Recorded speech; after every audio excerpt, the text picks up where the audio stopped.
Okay, speaking of the red cord going to the power, this is your 9-volt power adapter. We'll go in. You've got 3 lugs on the back. This one right here you'll see is bent in a 90 degree that goes onto the board, and there's like a little kind of what do you call that, a rivet, I guess would be the term for it. That is your negative pole. Then there's one that's in the middle, kind of off on its own on the side. That is for a 9-volt battery if you're going to use it.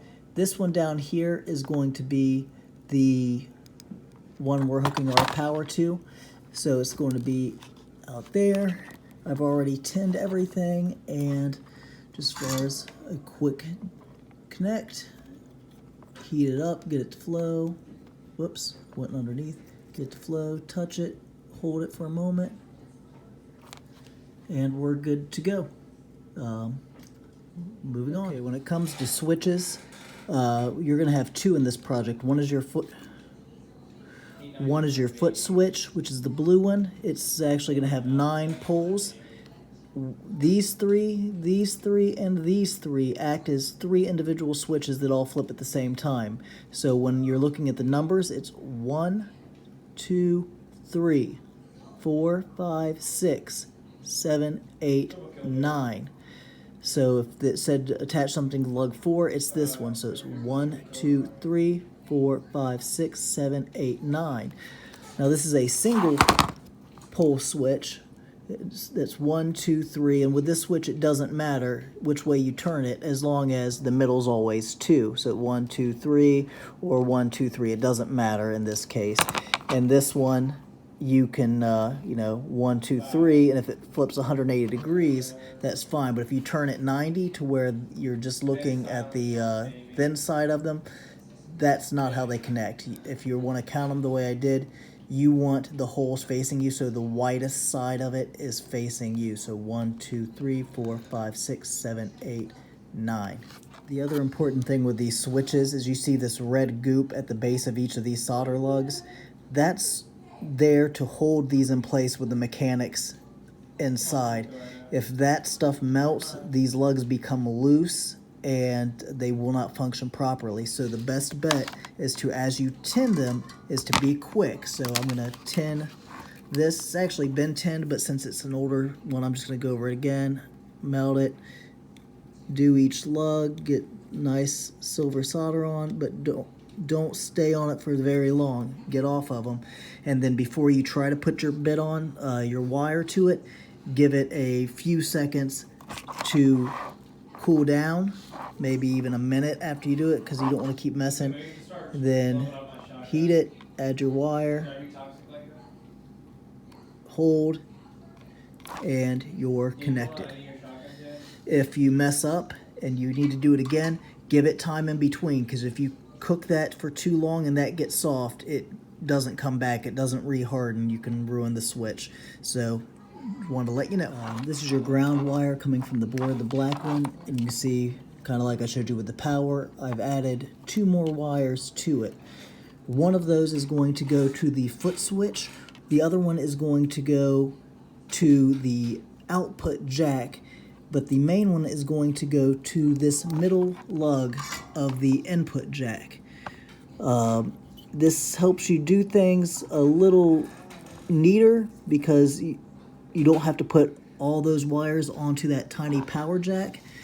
So to the power jack, you're going to put your ground wire here on this, and that's going to go to the power jack. And then the tip, that is going to come from your switch for your output. But anyway, this 3-pole or 3-lug switch, this one is your tip, so this is going to be your actual audio signal, and that is here. You can just follow around where they match up to the lugs.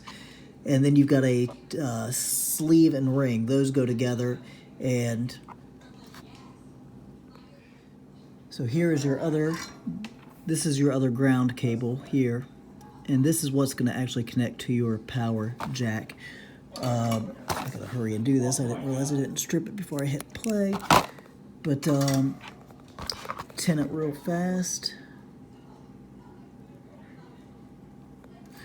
And this goes to your power jack. This keeps, again, you from having to connect a ton of wires to a tiny little spot. And when you plug your guitar input into it, that will actually bridge these two and connect the ground. And then the other one of the three, again, one to the board, one to the foot switch, and then this one comes to your output jack right here to ground it. And so that's your wire. And then, like I said, on that first jack, you've got an input that will go to your switch, and then from your switch, the foot switch I'm saying, your output will come here to send the noise back to your amp.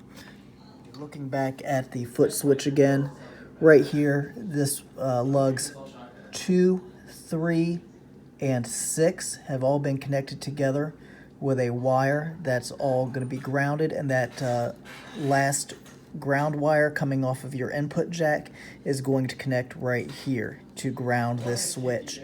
Lug 1 will be the negative side of your LED that will indicate if the effect is on or not. This is lug 4. This will be the input jack will connect here, and it will also then jump over here to lug 9. Lug 5 will actually be the effect going into the board. So if the board ever says input, that connects to this center jack, which is center lug, lug 5. Lug 7 is the output from the board coming back to the switch. So when the board says output, or it says output goes to, so that goes to number 7. Number 8 actually goes to the output jack. And then again, number 9 is linked to number 4, and that's all part of from your input jack. Gone ahead and wired up this switch. I was going to have to do it for testing, but really you shouldn't have to disconnect anything that's wired to this foot switch. This center green, that's going to go, that's your input to the board. That's going to go to gain number 3. The green at the top right, lug number 7, that's going to go to volume number 2. And then the two white cables coming off are going to be your input and output.